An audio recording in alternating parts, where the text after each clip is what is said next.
So అలాంటి పరిస్థితుల్లో adjust అయిపోయి ఇంకా బయటకు వచ్చిన నేను బతకలేను అంటే సమాజం నన్నే అంటుంది అనేటువంటి ఒక ఒపీనియన్ కూడా ఉంది ఆ టైంలో. బట్ ఇప్పుడు మనం ఉన్నటువంటి సమాజం కావచ్చు, మన వ్యవస్థలో ఒంటరిగా ఉంటే భవిష్యత్తు ఏంటి, ఆ తర్వాత నెక్స్ట్ ఎవరు చూస్తారు? ఒక ఫ్యామిలీ అయితే పిల్లలు చూస్తారు, లేకుంటే రిలేటివ్స్ చూస్తారు, భార్య చూస్తుంది, భర్త చూస్తాడు, ఇలాంటి బోల్డని కాన్సెప్ట్స్ పెట్టుకొని అడ్జస్ట్ అవుతున్న వాళ్ళు ఉన్నారు. మన ఫ్యామిలీల కన్నా పనులు బాగా చూస్తారు, నర్సులు బాగా, ఎందుకంటే జీతం తీసుకుని వాళ్ళు పని ఏమేం కావాలని చేస్తారు. పిల్లలు బాగా చూసుకుంటారా అనేది మనకి ఎప్పుడు Badipantulu cinema black and white డేస్లో వచ్చింది, అక్కడి నుంచి కూడా లేదు, అది ఎవరు నమ్మరు. ఫస్ట్ భార్య బాగా చూసుకోవడం అనేది ఆబ్లిగేషన్ క్రియేట్ అవుతుంది. నేనే అన్నీ చూసుకుంటున్నాను, మీకు ఇన్నాళ్ళకైనా నా వాల్యూ తెలిసిందా అని నష్టపెట్టి చంపేస్తారు. అప్పుడు ఆ గిల్ట్ ఫీలింగ్ చచ్చిపోతాడు. అసలు అతనికి వచ్చిన వేరే జాబ్ అయితే ఇలాంటి ఆస్పెక్ట్లో.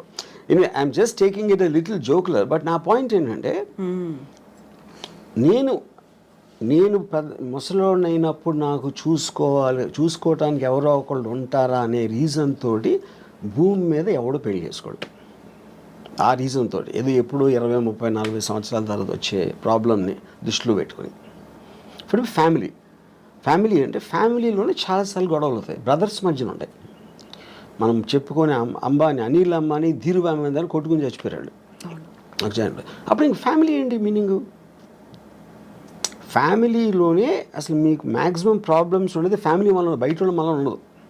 ఫ్యామిలీ వల్ల ఎందుకు ఉంటుందంటే మీకు బాగా తెలుసు, అక్కడి నుంచి బిట్రేలు వస్తే మీరు తట్టుకోలేరు, దాని నుంచి ఈ పక్కన మా మదర్ వీళ్ళందరూ సర్ది చెప్పడానికి మొత్తం అన్నీ జరుగుతాయి. అందరు ఫ్యామిలీస్ ఉంటాయి కదా.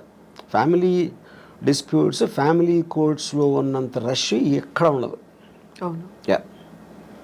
సో ఫ్యామిలీ మీ ప్రాబ్లమ్స్ క్రియేట్ చేస్తుంది అనుకుంటాం కన్నా బుద్ధి తక్కువ పని ఉండదు. అప్పుడు ఏంటి మీకు మిగిలింది? మీ ప్రాబ్లమ్స్ మీరు చూసుకోండి. అది. అయితే ఇక్కడ మనస్తత్వాల వల్ల అభిప్రాయ భేదాలు వస్తున్నాయా, లేకుంటే దేని వల్ల వస్తున్నాయి? అడ్జస్ట్మెంట్ అనేది లేకపోవడం వల్ల? ఇక్కడ పాయింట్ ఏంటంటే, మనిషికి ఉన్న ఒక ఈగోలో ఎప్పుడు తనే రైట్ అనుకుంటాడు.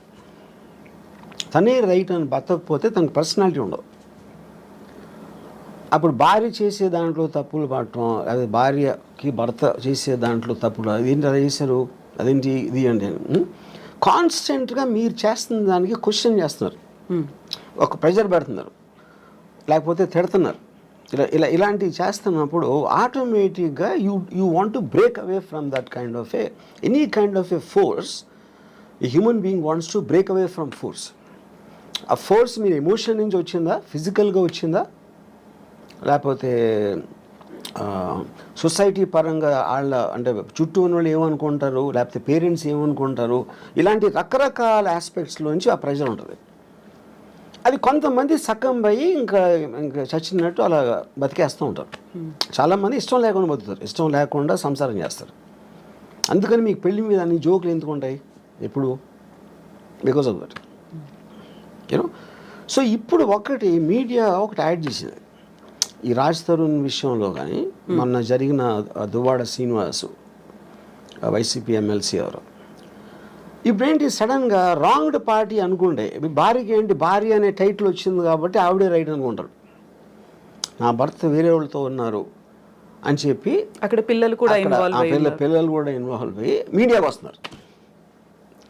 And media will love it, ఎందుకంటే పక్క ఇంట్లో వాళ్ళు గొడవలు అంటే మనకు మహాప్రీతి, రసగుల్లా కన్నా బాగుంటుంది వినటానికి అది. సో అప్పుడు ఇక్కడికి వస్తే ఈ ప్రెషర్ ఎంతో కొంత పోలీస్ మీద కూడా ఉంటుంది. ఇప్పుడు దాంట్లో కేసు ఉందా లేదా కూడా తెలియదు. కేసు ఉందా లేదా, పెడతారా, అసలు దానికి ఏమన్నా ఒక లాజికల్ కంక్లూజన్ వస్తుందా అని లోపల 1 month మీడియాకి టైంపాస్ అయిపోతుంది. దాని తర్వాత ఒక రోజు టక్కని మర్చిపోతారు దాన్ని, ఇంకో కేసు వస్తుంది. I feel that is going to be the norm. ఇప్పుడు రాజ్ తరుణ్ కేసు ఇన్ఫ్లుయెన్స్ ఎంతో కొంత ఆవిడ తీసుకుని ఉంటారని నా ఫీలింగ్. ఎందుకంటే మీడియాలోకి వస్తే, ఎందుకంటే మీరు ఎవరు చెప్తారు, మా అయితే పక్కింటికి చెప్తారు, మీ పక్క వాళ్ళకి చెప్తారు, వెనకాల మీడియాకి చెప్తే మీకు మొత్తం పబ్లిక్లోకి వెళ్ళిపోతుంది కదా. పబ్లిక్ కూడా ఎంటర్టైన్మెంట్ కోసం, వాళ్ళకి ఎవరి మీద జాలి ఉండదు, ఏమీ ఉండదు, వాళ్ళు చేసుకునే పనులు, వాళ్ళ గొడవల మధ్యలో ఇది కూడా ఒకసారి కొంచెంసేపు యూట్యూబ్లో చూస్తారు, అంతకన్నా ఏం ఉండదు అక్కడ ఎఫెక్ట్. సైకలాజికల్గా వాళ్ళకు మాత్రం ఏదో రాష్ట్రం అంతా తెలిసిపోయింది, అందరూ మన గురించి మాట్లాడుకుంటున్నారు, నాకు వీళ్ళు సపోర్ట్ చేస్తున్నారు, వాళ్ళు సపోర్ట్ చేస్తున్నారు అని అదొక కామెడీ డ్రామా బేసిక్గా ఫైనల్గా. సో అక్కడ సింపతియా, జాలియా, లేకుంటే మీరు అన్నట్టుగా కామెడీ డ్రామా ఇవన్నీ కాకుండా ఉండేటువంటి కొన్ని ఎమోషన్స్ అనేవి ఉంటాయి, ఒక రెస్పాన్సిబిలిటీ అనేది ఉంటుంది. హస్బెండ్ మనకి తెలియటానికి ఛాన్స్ లేదన్నా. Everybody has emotions. ఎవరికి ఉండవు ఎమోషన్స్? ఇప్పుడు ఆవిడేమో నేను కారు గుద్దేసి నేను చచ్చిపోతానని ఆవిడ అంటారు, ఇవేమో మెట్ల మీద కూర్చుని ఏడ్ చేసి కూతుర్ని పట్టుకుని ఆయనేమో వాళ్ళకి ఎంత చేశాను అంటాడు. ఇప్పుడు వీళ్ళు ముగ్గురులో ఎవరు కరెక్ట్ అని ఎలా చెప్తారు మీరు? అప్పుడేంటి మీ సోషల్ పెళ్ళి అయింది కాబట్టి భార్య, పెళ్ళి కాలేదు కాబట్టి ఏదో వాట్ ఎవర్ దట్ ఉమెన్, మీరు ఈ లేబుల్స్ పెట్టేసి దాన్ని బట్టి జడ్జ్ చేస్తున్నారు మీరు. How is it right? ఇప్పుడు ఎమోషనల్గా ఒక పాయింట్ వాళ్ళు ఎందుకో కనెక్ట్ అయ్యారు. అప్పుడేంటి పెళ్ళి చేసుకున్నాక ఇంకొక అమ్మాయితో ఉండకూడదు అనేది మారల్ ఇష్యూవా, లీగల్ ఇష్యూవా, సోషల్ ఇష్యూ, ఏం ఇష్యూ అది? అది పర్సనల్ ఇష్యూ యాక్చువల్గా. యూనో పర్సనల్ ఇష్యూలో మరి సొసైటీ వెళ్ళి ఏలు పెడితే అంటే దాని మీనింగ్ ఏముంది ఇంకప్పుడు? ఇప్పుడు ఆవిడ ఏడుస్తున్నారు, ఇంట్లో ఏం చేస్తున్నారు మనకేం తెలుసు? ఇప్పుడు లావణ్య గారు ఉన్నారు, మీరు 5 చూస్తే 5 డిఫరెంట్ పర్సనాలిటీస్ ఉంటాయి. ఏ పర్సనాలిటీ నిజమైన లావణ్య ఎట్ట తెలుస్తుంది మీకు? యూనో రాజ్ తరుణ్ ఒకటికి తెలుస్తుంది, రాజ్ తరుణ్ ఏంటో ఆ అమ్మాయి ఒకటి. వాళ్ళిద్దరికి తప్పిస్తే బయట ఏమున్నా ఎవ్వరికీ తెలియడానికి ఆస్కారం లేదు. మీరు ఒక ఇంట్లో ఉమ్మడి కుటుంబంలో కూడా బెడ్రూమ్లో భర్తకి భార్యకి ఏం జరుగుతుందో మిగతా ఫ్యామిలీకి తెలియడానికి కూడా ఆస్కారం లేదు. అదంత పర్సనల్ ఇష్యూ అది. సో ఇప్పుడు సరికొత్తగా అడల్టరీ సుప్రీంకోర్టు తీర్పునిచ్చింది, ఇలాంటివన్నీ కూడా యూజ్ చేసుకొని లివింగ్ ఇన్ రిలేషన్ వీటన్నిటి గురించి మాట్లాడి వాదించుకోవడం అనేది కూడా బాగా పెరిగింది కదా. వీటన్నిటిని ఎలా చూస్తారు మరి మీరు? That's what I'm saying. Legal aspect అనేది ఒక పాయింట్ ఏది కరెక్ట్. ఇప్పుడు ఒక వీకర్ సెక్షన్ని మీరు ఎక్స్ప్లాయిట్ చేస్తున్నారు, అది విమెనా లేకపోతే ఎస్సీ ఎస్టీయా whatever. Most of the time courts ఆ రూల్స్ ఫ్రేమ్ చేసి they want to support somebody to strengthen a possibly weak person. ఇప్పుడు కారు వచ్చి స్కూటర్ని గుద్దితే స్కూటర్ వాడిది ఎక్కువ తప్పు ఉన్నదానికి వాళ్ళు ఆస్కారం ఎక్కువ ఇస్తారు. సారీ కార్, ఎందుకంటే బలవంత ఇది కాబట్టి. డబ్బు ఉన్నోడు పేదవాడిని కొడితే ఆయనకు అప్పుడు పేదవాడు డబ్బు ఉన్నోడిని కొట్టాడంటే నమ్మటానికి కొంచెం ఈజీ కాదు. ఎందుకంటే పేదలు ఎందుకు కొడతాడు అన్న ఫీలింగ్ ఇల్లు వస్తుంది, బలం వాళ్ళ దగ్గర. కరెక్ట్. అప్పుడేంటి, ఒక అమ్మాయి వెళ్ళి కంప్లైంట్ ఇస్తే నన్ను ఇలా మాలేజ్ చేశారు అని, అది definitely they will believe that more. వల్నరబుల్గా ఉన్నారు, vulnerable weaker section, women are the weaker sex అనేది ఒక జనరల్ ఆస్పెక్ట్ ఉంది కాబట్టి దాంట్లో కొంతమంది విమెన్ మిస్యూజ్ చేయొచ్చు. సుప్రీంకోర్టు కూడా చెప్పింది, we are aware that this will be misuse by some people, but in the absence of anything better ఏర్పడి. సో అది it will be a very complicated issue. ఎందుకంటే ఇప్పుడు లేటెస్ట్గా వచ్చిన బిఎన్ఎస్ లాస్లో మొత్తం డిజిటల్ ఎవిడెన్స్ ఇది అన్నీ చెప్పినప్పుడు, ఇప్పుడు ఒకడు అంటాడు ఒక అమ్మాయిని నేను పెళ్లి చేసుకోలేదు, ఆ రోజు నిజంగా ఫీల్ అయి ఉండొచ్చు. ఎమోషన్ అనేది it is never a permanent thing. మీకు అప్పుడు ఉన్న మెంటల్ స్టేట్లో ఒక ఫీలింగ్ వస్తుంది, అది వాడికి 2 days అయిపోవచ్చు అది. ఇప్పుడు మీరు అప్పుడు అలా అన్నావు కదా, అన్నందుకే నేను ఆ రోజు నేను ఫిజికల్గా ఇంటిమేట్ అయ్యాను, అది అప్పుడు ఇది మోసం చేసినందుకు వస్తుంది అని అంటే అప్పుడు దానికి ఇంక అంతా ఎక్కడ ఉంటుంది? మీరు ఒక బిజినెస్ డీల్ చేశారు, మీకు ఇన్వెస్ట్ చేస్తాను అని చెప్పాడు ఒక నాకు. ఆ తర్వాత 3 రోజులు 4 రోజులు అయ్యాక హీ డింట్. ఆ రోజు చెప్పినందుకే నేను ఎలా అయ్యాను, ఇప్పుడు నేను మానసిక స్థాపం చేస్తే నేను వెళ్ళి చచ్చిపోతానంటే అది ఇంకా అసలు అవుతుందా ఇంకా ఎనీథింగ్? సో మీరు ఒక విధంగా చూస్తే మీరు అసలు రిలేషన్షిప్స్లోకి వెళ్ళటానికి భయపడే అంత ఇది వచ్చేసింది ఒక విధంగా చూస్తే, ఏది ఈ లాస్ ఇలాంటివి అని. At the same time it is also true that women will be exploited. ఎందుకు? By men. ఇప్పుడు నా ఆల్వేస్ బిలీఫ్ ఏంటంటే, man is he pretends love for sex, he gives love, pretend may be not the right word, women give sex for in exchange for love. అక్కడ మీకు by నేచర్లోనే ఉంది అది ఆ differentiation. ఆ natural ఇన్స్టింక్ట్ని curb చేయడానికే మీకు legal system, moral system, social systems వస్తాయి. కానీ ఇందులో ఉన్న ఫ్లా ఏంటంటే, ఏది కూడా they don't know the actual things what's happening and how can they be జడ్జ్మెంట్లు. ఇప్పుడు ఈ అమ్మాయికి బోర్ కొడుతుంది, బోర్ కొట్టినందుకు నీ విధాక బోర్ కొట్టిందని ఎవడన్నా యాక్సెప్ట్ చేస్తాడు అసలు? అలాంటిది అతనికి ఇంకో ఎఫ్ఐఆర్ ఉంది, నన్ను కొడుతున్నాడు లేకపోతే ఏదో చేస్తున్నాడు అంటే కొంచెం అన్న మీనింగ్ ఉంది. ఈజ్ బోరింగ్ అంటే why should she live her life with the boring person? తన ఇష్టం కదా. మనమేమో ఒక సలహా ఇచ్చేసి దానికోసం చేయొద్దు అని మన లైఫ్ అయితే ఆ అమ్మాయి అంతా లైఫ్ అంతా బోర్ కూడా చచ్చిపోవాలండి. So I think to get into personal emotional spaces is wrong for any kind of a system. అప్పుడేంటి, ఇలా జరుగుతుందని తెలిసిన దానికి మీరు ఎడ్యుకేట్ చేయాలి. మీకు పెళ్లి చేసుకుంటానని చెప్పి తర్వాత చేయకపోతే అది మీరు కన్సిడరేషన్లోకి తీసుకున్నారా అనే ఎడ్యుకేషన్ అనేది most important. So in other words ఏమంటున్నానంటే ఒక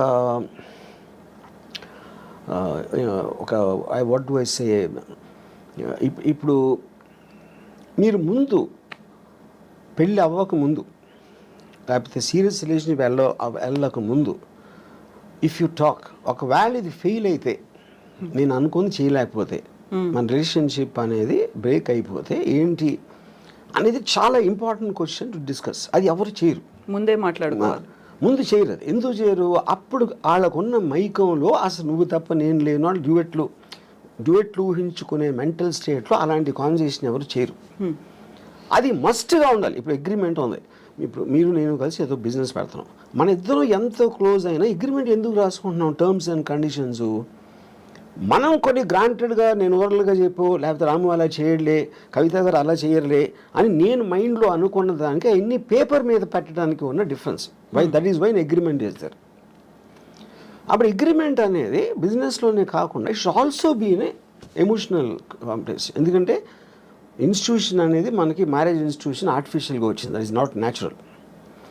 anything which came out of an artificial sense of a certain system you should have an agreement. అప్పుడు ఏమంటారు దాన్ని, బ్రీచ్ ఆఫ్ కాంట్రాక్ట్లో ఏ టర్మ్స్లో అయితే నేను ఇక్కడి నుంచి వెళ్ళిపోతాను, ఇవి నేను అనుకుని ఇవి జరగకపోతే లేకపోతే ఇలా జరిగితే వీటన్నిటిలోంచి మాత్రం I will be free to come out అనేది మీరు ముందు మాట్లాడారనుకోండి, అప్పుడు ఆస్పెక్ట్లో అసలు యాక్చువల్గా ఆ మ్యారేజ్ ఎగ్జిస్ట్ అవ్వడానికి ఎక్కువ ఛాన్స్ ఉంది.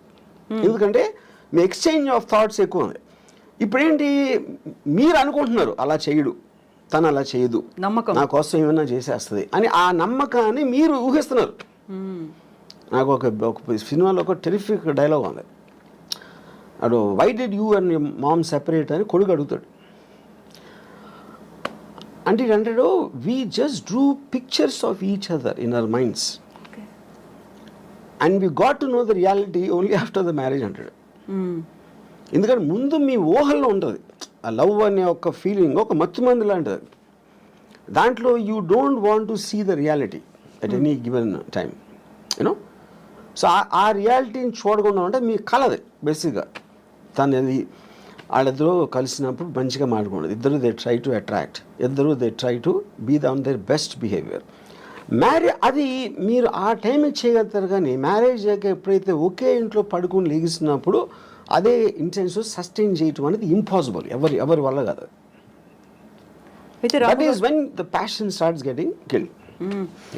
ఇప్పుడు మనం మాట్లాడుకున్నంత ఈజీనా రాము గారు, ఈ ఎమోషన్స్ ఇవన్నీ ఉంటాయి, ఇన్వాల్వ్ అయినవి, రెస్పాన్సిబిలిటీస్ ఉంటాయి, ఒక ఫ్యామిలీ అనేది ఉంటుంది, అయిపోయింది వీఆర్ గెటింగ్ సెపరేటెడ్ అనేది చాలా ఈజీగా, నిన్నటిదాకా ఏం జరిగింది అంతా మర్చిపోదాం, ఇప్పుడు ఫ్రెష్గా ఎవరి జీవితాలు వాళ్ళు స్టార్ట్ చేసుకుందాం, అంత ఈజీ అంటారా? ఈజీగా ఏంటంటే వాట్ ఈస్ ద సొల్యూషన్ అంటే ఏం చేయాలి అప్పుడు? ఏం ఇడిపోతుంది. ఇంక ఫస్ట్ ఆఫ్ ఆల్ బయట వాళ్ళు సలహాలు ఇస్తారు, మన ఫ్యామిలీ ఇది అలా కాదురా, ఇందాక చెప్పాను కదా, ఆ సలహాలు ఇచ్చేవాళ్ళ దగ్గర ఆడికి నోరు ఉంది కాబట్టి ఇస్తున్నాడు, వాడు అనుభవించట్లా. అనుభవించేది వీళ్ళిద్దరే, ఈ ఇద్దరిలో కూడా ఒకళ్ళే ఉండొచ్చు కూడా, ఈవెన్ దెన్. సో ఇక్కడ this whole thing is a war between an individuals freedom and living for others, compromising for others. ఇప్పుడు ఆ కాంప్రమైజ్లో మీరు తప్పైనా, ఇప్పుడు సపోజ్ నన్ను ఒక ఫిజికల్గా మీరు ఫోర్స్ చేయొచ్చు, అంటే ఒక ఉమెన్ క్యాన్ ఫోర్స్ మీ, ఒక వైఫ్. కానీ వాడికి అమ్మాయి మీద ఫీలింగ్ లేకపోతే అప్పుడు ఇంకా అసలు ఉండి కూడా లాభం ఏంటంటున్నా. The whole idea is about affection, intimacy, relationship. ఆ రిలేషన్షిప్ వాడి మైండ్లోనో ఈ అమ్మాయి మైండ్లోనో కట్ అయిపోయినప్పుడు ఇంక ఉండి కూడా లాభం ఏంటంటున్నా. So that defeats the very purpose of the institution. ఎందుకు కంటిన్యూ చేయాలి?